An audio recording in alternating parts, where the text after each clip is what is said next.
Elon Musk's baby mama 21st. drama. Let's 21st. The crafty raccoon says the water is turning the fish gay. That's literally it. Somebody should have. Alex Jones was right. Somebody should have just like. I'm sure somebody has already satired this and put Alex Jones in that clip somewhere. Gosh, I hope so. Okay. Anyway, let's go.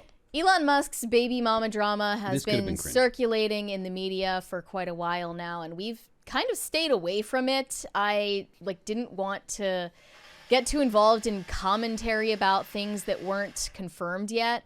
But now the Wall Street Journal has just published a hit piece more accurately, on Elon Musk and Ashley St. Clair and the inner workings of his communications and dealings with all of his many baby mamas. There are probably many more. They hint that there are many more baby mamas than are publicly even known. But they title this, "The Tactics Elon Musk Uses to Manage His Legion of Babies and Their Mothers. The world's richest man juggles more than a dozen children and harem drama. Along with running his companies and advising Trump, he recently took a paternity test in a battle with one woman over money and privacy." And that refers to Ashley St. Clair. She was asking Elon to do a paternity test. She was court ordering it to prove his paternity for child support payments, even though she was already receiving them before. I think that she wanted to use the paternity test results to mandate the child support payments in an official way. Well, yeah, because it seemed like it was being used to like silence her. It was on an unofficial basis that he was issuing child support beforehand, and once he revoked or reduced it, she wanted the paternity test so that it would be court ordered. And then he said he was happy to comply, but he just wanted everything to stay private, and that is not an option because Ashley St. Clair is speaking to the media and spilling the tea about the whole situation. But she collaborated, as well as others, in this hit piece that Wall Street Journal published the other day. Ashley St. Clair wanted to prove that Elon Musk was the father of her newborn baby, but to ask the billionaire to take a paternity test, she had to go through Elon Musk's longtime fixer, Jared Birchall. She said in a 2-hour phone call with Birchall, "I don't want my son to feel like he is a secret." She has now taken new photos with the baby, not showing the baby's face, and revealed that the baby's name is Romulus. Even though she was adamant in her interview with New York Post that she wants only to protect her child's privacy and safety. Seems taking a photo shoot with the baby and revealing the baby's name is running headlong into what she said previously. So the two ideas kind of come to blows, right? The idea that you don't want your child to grow up, feeling like it's being kept a secret, but also wanting to keep secrets. I can think of many ways this could be avoided. Yes.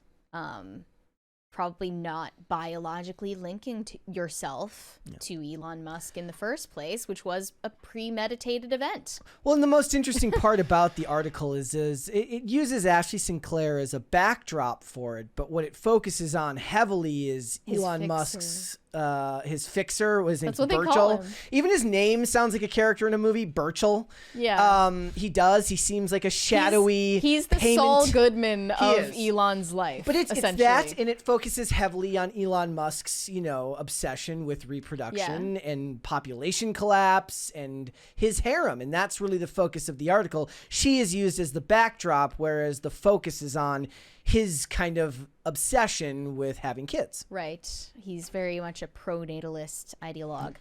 Birchall offered St. Clair advice. He says Elon is a very big-hearted, kind, and generous person, but he has a different side.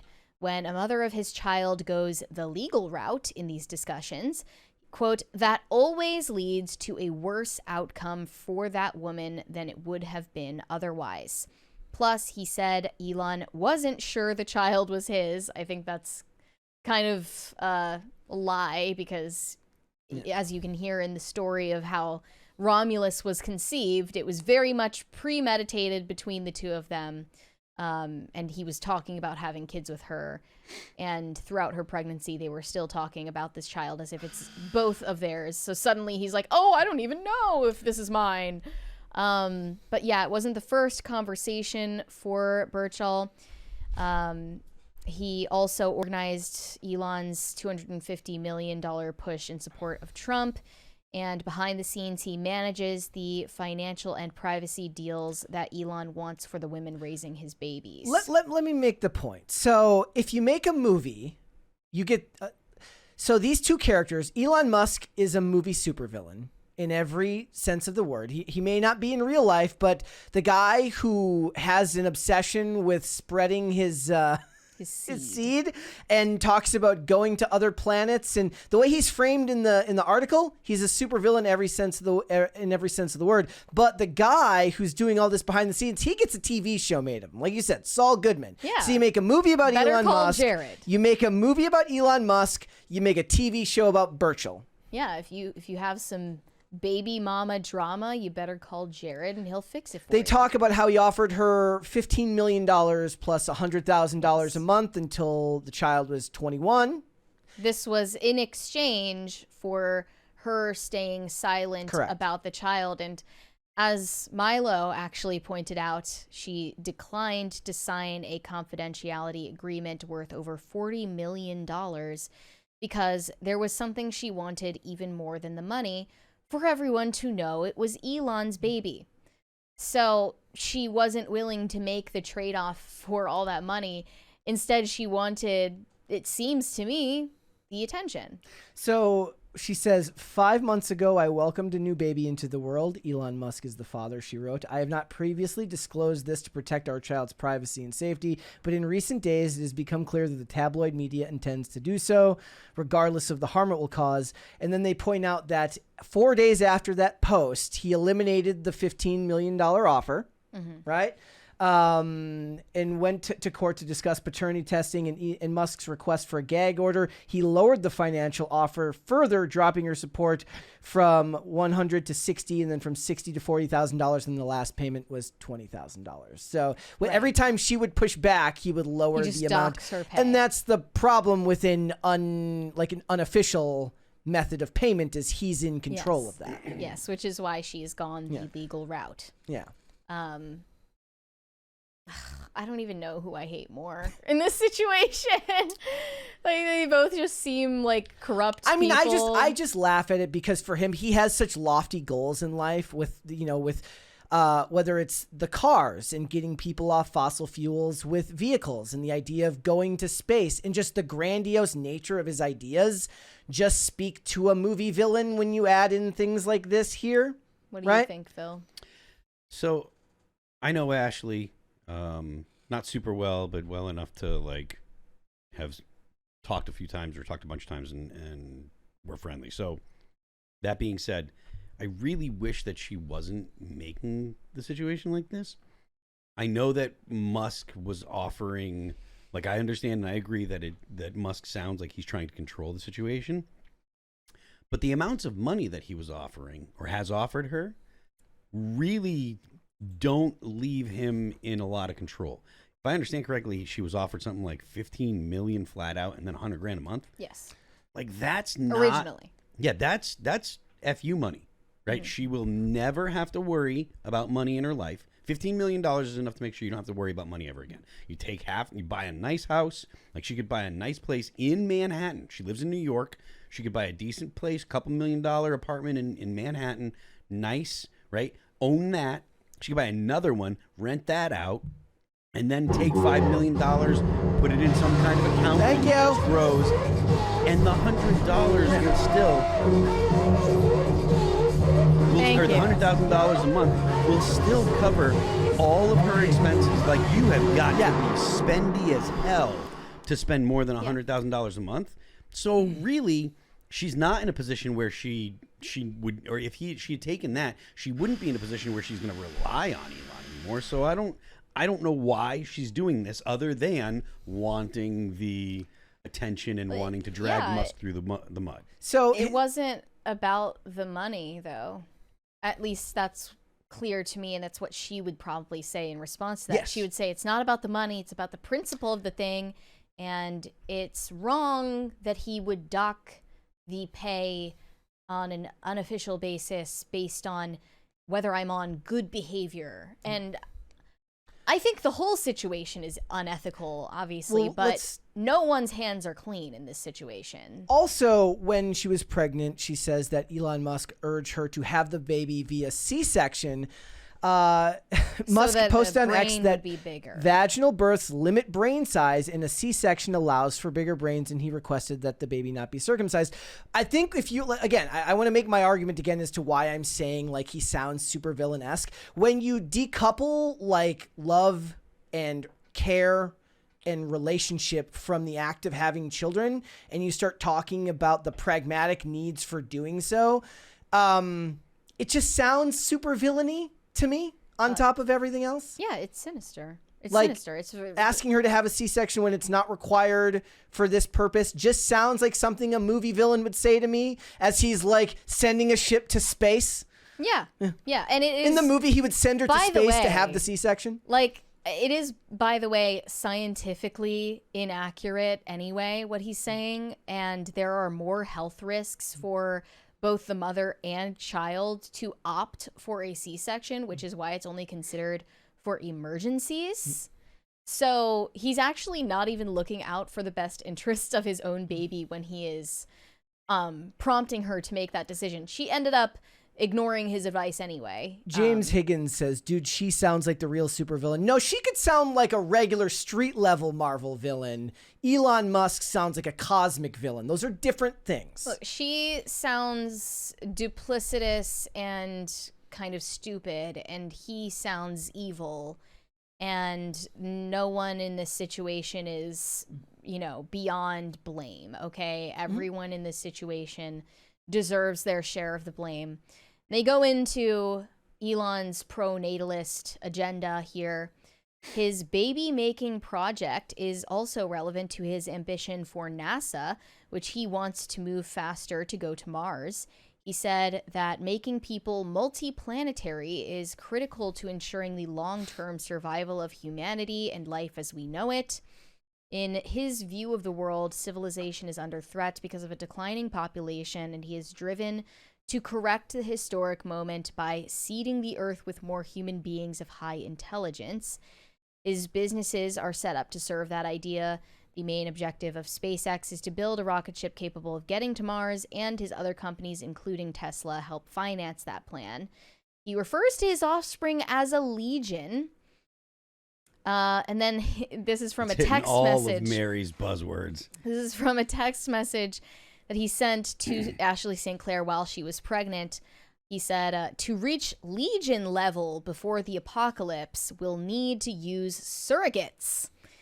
He has recruited potential mothers on his platform, X, according to some people familiar with the situation. That includes, actually, Tiffany Fong. They mention a prolific tweeter, a high-profile personality on the X platform.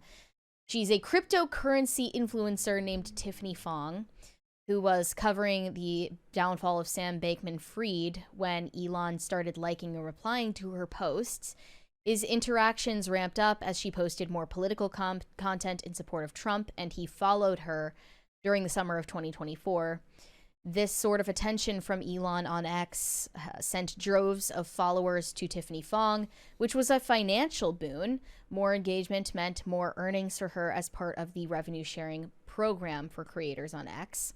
During the height of her interactions with Elon, she earned $21,000 on the platform in a 2-week period in November, according to a screenshot she posted. I assumed that screenshot was fake, but I guess not. That was about when Elon sent her a direct message asking if she was interested in having his child. The two had never met in person. So, just before we continue, are you gonna tell me that Elon is just totally naive and he's totally clueless as to the consequences of what he's doing? Like, he's offering to start families with women he has literally never met in real life and has no idea who they are, what their values are, what they're capable of, what their intentions are with him or having his child. And you're going to tell me that he's a victim? Like, I'm sorry, I'm a victim blamer. I'm an equal opportunity victim blamer. This is the definition of insanity. You're doing the same behavior over and over again, expecting a different result. So he is offering to have a child via IVF, I assume, with this random mutual of his on X who he has never met before, knows nothing about this chick, knows nothing of her, even like whether she's a citizen of this country or not, a spy, somebody who might be a good mom, or someone who is like even capable of raising a child properly. I think Musk relies on. I think he probably is a little naive, and he's of the opinion that if the woman does not do the things that she needs to do, he has resources enough to take care of the kids. Now, whether or not that's correct or whether or not that's the right course of action is not what I'm making a judgment on. I'm trying to guess what his opinion is, or why this course of action is the one that he has chosen. I think it's because he looks at his resources as essentially infinite, and he can pay his way out of almost any problem, which is. This is a terrible way to view your life and the world. It may be, but there's also a certain amount of substance to it. So, sure. I mean, you can run from consequences with the amount of money he has, obviously, but only for so long. I think that it's proven that's not sustainable by the fact that he doesn't have intact relationships with all of his children and the mothers of his children. He had this whole plan for them to live on this shared compound in Austin, and only Siobhan lives on it because none of the other ones have a good relationship with him or each other. And that's proof enough that, money doesn't solve all your problems. Again, I'm not making You have to actually vet the people that you're going to be linked to for the rest of your life. Yeah, I'm not making the argument that it was a good plan. I'm telling you what what seems most likely. I mean, I'm making the counter argument to the imaginary droves of people who are defending all of his decisions, which, they actually exist. I think the voice of the majority on X, at least, is defending Elon and has this. It's kind of they're dedicated to defending all of his decisions, even when they're objectively stupid. But it's become it's like a natural response to the fact that there is now Elon derangement syndrome that goes the other way. That's more tied closely Elon to devotion his, syndrome. Yeah, like they run headlong into each other because one side hates him because of who he supports politically, and the other side is supporting him because he's getting so much backlash because of his proximity to Trump. Yeah. See, really, I'm an Elon centrist. I'm just calling balls and strikes. Yeah. I mean, me and for a while we've just been common sense, Elon regulation. I look at it and I'm like, and part of it could be the framing of the article and how they do it. I'm like, sounds super villainy to me, but who am I but a poor little podcaster? I don't know. I'm sure he's got a grand master plan for society that I couldn't possibly understand because I don't have his IQ, but it sounds super villainy to me. That's all I'm saying. You don't need much imagination or literary flourishes to make Elon sound like a supervillain. He is leaning into that very deliberately. And that's just related to this stuff. Look, he also talks about how he believes that he's the number one or the number two person on the list of people who would possibly be assassinated because of his connection to Trump, which is a very real thing that's going on. I was going to say, do you think that he's No. I'm saying all I'm commenting on is the scope of what he's connected to. So it's hard to not make it out to be more than that when it's such a vast scope. I just wanted to get back into the story about Tiffany Fong because this was the highlight for me. So she earned $21,000 in a 2-week period in November when they were interacting the most on the platform. And then he asked if she was interested in having his child. She didn't move forward because she pictured having children in a more traditional nuclear family, but confided to a few friends about his approach, including Ashley St. Clair, whom she knew as another conservative social media figure. So at the time, Tiffany Fong had no idea that Ashley had already sired an Elon child. And she was worried, Tiffany Fong was worried that turning Elon down could hurt her earnings, and it did. Once Elon learned that she disclosed his request to others, he chided her for not using discretion. She doesn't owe you anything. Okay, that's ridiculous. According to the people, and unfollowed her as a result. That contributed to a fall in her engagement, and her earnings declined. There was a tweet that said, Wall Street Journal reports Elon Musk DM'd Tiffany Fong to request she have a baby with him. When she declined, he unfollowed her and cut her premium payments, which were worth up to $21,000. And then Derek Hunter says that story says that he unfollowed her from after she told people, which eliminated his retweets of her, that the payments declined because of that. So it wasn't that he just said cut her revenue in half. Right. It was the fact that they were connected through engagement, Yeah, which is but one of the there reasons is- why monetized X is such a big conversation now. I saw Matt Walsh having that discussion last week or earlier in the week about Totally agreed X with being him, too. better before it was monetized. I agree with that wholeheartedly. And yeah, sure, he didn't, go into the X algorithm and manually demote Tiffany Fong's account. But you can't deny that there's some kind of implication of consequences if you reject him or don't give him what he wants because he controls the platform. Yeah. And I think it's absolutely ridiculous and entitled that he would think he expects Tiffany Fong to use discretion. He was the one who was indiscreet in the first place by literally sliding into her DMs and asking her to have a child with him. This must be why they're getting rid of DMs on X. His behavior was indiscreet, not hers. Yeah. I think that her behavior was actually quite admirable, and similarly, there's just no amount of money I can imagine it ever convince me to tie myself to someone this absolutely bonkers insane. Thanks for watching. Listen to full episodes of Pop Culture Crisis on Spotify. Keep up with us on social media and make sure you subscribe and ring that bell so you never miss the show. Bye, guys.